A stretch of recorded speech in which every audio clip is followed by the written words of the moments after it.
Think back to being a kid. Summer felt endless. A single afternoon could stretch on forever. Waiting for your birthday felt like waiting for something that might never actually come. Now think about last year. Can you even remember most of it? A year that took 365 days to live through. And when you look back, it feels like it happened in a few weeks. Like someone pressed fast forward on your life without telling you. This isn't just a feeling. Something real is happening inside your brain.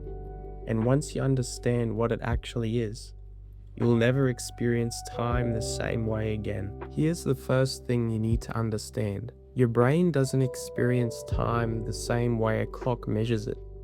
It experiences time through memories, specifically through the number of new things it records. Think of your brain like a camera. When you're young, it's capturing hundreds of frames per second. Everything is new. Every face, every place, every experience is being recorded in high detail because your brain has never seen it before. When you look back on a childhood summer, it feels long because your brain genuinely stored hundreds of distinct memories from it. The smell of the grass, the specific way the light looked at 6 p.m., the feeling of particular days. But here's what changes as you get older. A physicist named Adrian Bejan at Deakin University studied this and found something remarkable.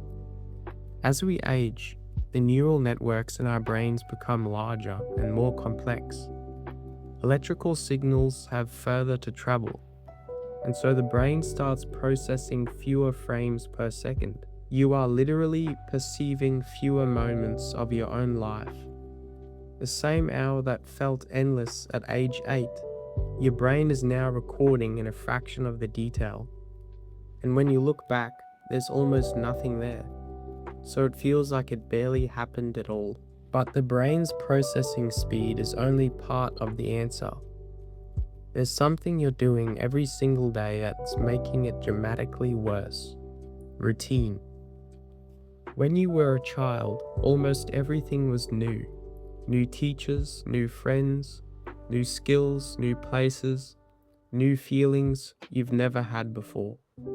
Your brain was being flooded with novel information consistently. And novel information is exactly what the brain stores as distinct memories. As an adult, you've built a life that almost runs on autopilot.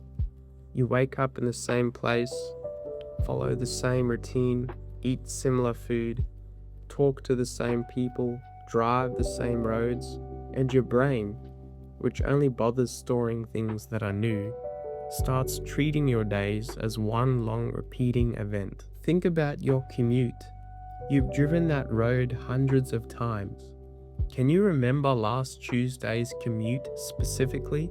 Almost certainly not. Your brain filed it under same as usual and barely recorded it at all. Routine doesn't just make life feel repetitive, it makes it disappear. Entire weeks, months, years reduced to almost nothing in your memory. Not because nothing happened, but because nothing was new enough to be worth remembering. There's one more explanation that hit me differently when I first heard it. When you were 5 years old, 1 year was 20% of your entire life. It was enormous. It contained a huge proportion of everything you've ever experienced. When you're 30, 1 year is about 30% of your life. When you're 50, it's 2%. The year hasn't changed, you have. Each year is a smaller and smaller fraction of everything you've ever lived.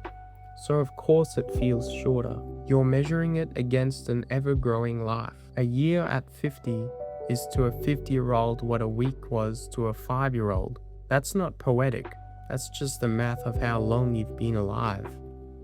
And once you see it that way, the feeling stops being strange. It becomes almost inevitable.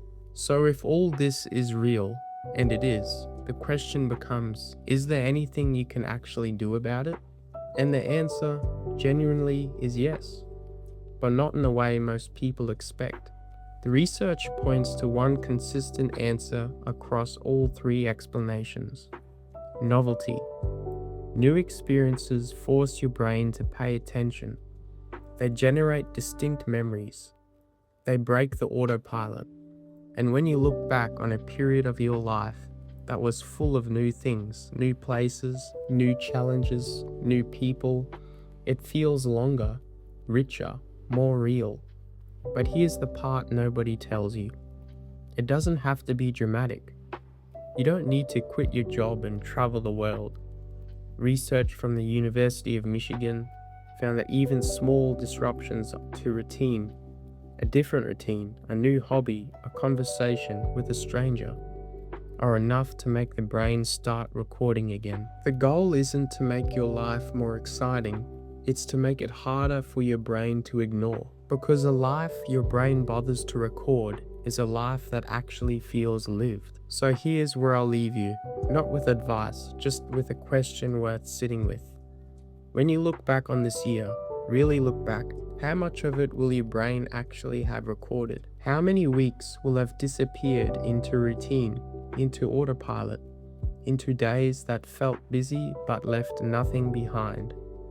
And what would change if you decided that this year was going to be worth remembering?